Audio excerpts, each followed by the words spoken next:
So far, we had fruitful relations because we open up a market of China and place ourselves to invest market wines. Actually, it's a big success to be present on market as China and to be recognizable.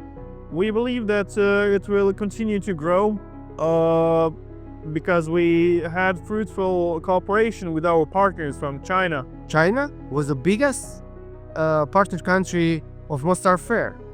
What does it mean? It means that they had one of the best participation at the Mostar Fair, the biggest country that presents itself, and one of the most successful presentation in the history of Mostar Fair. What can I say about cooperation between Bosnia and Herzegovina and China is that it's growing every year, and one of the major infrastructure projects here in Bosnia and Herzegovina were implemented by your companies and by your workers. So I'm very happy to confirm that our business relations are strong.